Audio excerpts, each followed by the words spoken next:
Exercise 5.4ல second sum தான் பார்க்க போறோம். கியூப் ரூட் ஆஃப் 1001 கொடுத்துருக்காங்க. இது நம்ம எப்படி எழுதிக்கலாம் அப்படின்னு பார்த்தீங்கன்னா 1000 + 1 ஓகேவா, whole to the power of 1/3. இப்போ இந்த 1000ங்கிறத நம்ம கியூப் ரூட் எடுத்தோம்னா தனியா வெளியில எடுத்துக்கிட்டோம்னா 1/3ங்கிறது அதுக்கும் சொந்தமானது இல்லையா? அப்ப 1000 ஹோல் பவர் 1/3, மீதி உள்ளர என்ன இருக்கும் 1 பிளஸ் இங்க 1 இது எடுத்துட்டோம்னா 1000 எடுத்துட்டோம்னா 1 கிடைக்கும். இங்க இதுல இருந்து 1 எடுத்தீங்கன்னா என்ன ஆயிடும் 1 / 1000 கிடைக்கும், whole to the power of 1/3.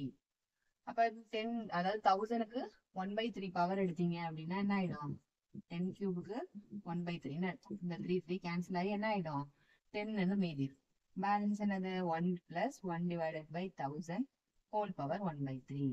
இது எப்படி எழுதிக்கலாம் 10 × 1 + 1/1000 ஹோல் பவர் 1/3. ஓகேவா, இது என்ன ஃபார்மேட்ல இருக்கு 1 + x ஹோல் பவர் n ஃபார்மேட்ல இருக்கு.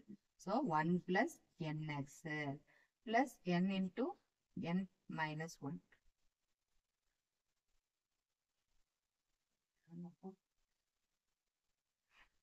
ஸோ இந்த 1 + x the whole power n-க்கு நம்ம ஃபார்மேட்டுக்கு 1 + nx அப்படிங்கிறதோட நம்ம இந்த வேல்யூவை நிறுத்திக்கலாம். நம்ம தேர்ட் டேர்ம்க்குலாம் போகவே தேவையில்லை. ஸோ இதை எப்படி எழுதிக்கலாம் அப்படின்னா 10 × 1 + nx தானே ஃபார்முலா. 1 + n என்னது இங்க பவர்ல இருக்கு இல்லையா, அதுதான் நம்மளோட n. ஸோ 1/3 × x ஓட வேல்யூ என்னது 1 / 1000. ஓகேவா, இப்போ நம்ம இந்த ரெண்டு டேர்மோடய அதை ஸ்டாப் பண்ணிக்கலாம். இப்போ இதுக்கு மட்டும் நம்ம ஆன்சர்ஸ் கண்டுபிடிச்சோம்னா போதும். ஸோ 10 × 1 + 1 / 3000.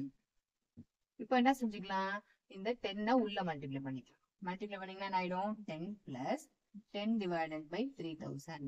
0 0 கேன்சல் ஆயிடும். ஸோ 10 + 1/300 இருக்கும். ஸோ இதை எப்படி எழுதிக்கலாம் 10 + 1/100 வேல்யூ வந்து 0.01 இல்லையா, டிவைடட் பை 3. இப்போ இந்த 0.01 நீங்க 3 ஆல் டிவைட் பண்ணா ஈஸியா இருக்கும். ஸோ 0.01ங்கிறது பத்தாது, அதனால என்ன செய்யணும் இன்னொரு 0 சேர்த்துக்கிறேன். அப்ப 10 ஆயிடும். 3 3 3ன்னு கண்டினியூஸா வந்துட்டே இருக்கும். ஸோ இதை எடுத்து ஆட் பண்ணீங்கன்னா என்ன கிடைக்கும் 10.0033. அப்ப கியூப் ரூட் ஆஃப் 1001க்கு ஆன்சர் இதுதான்.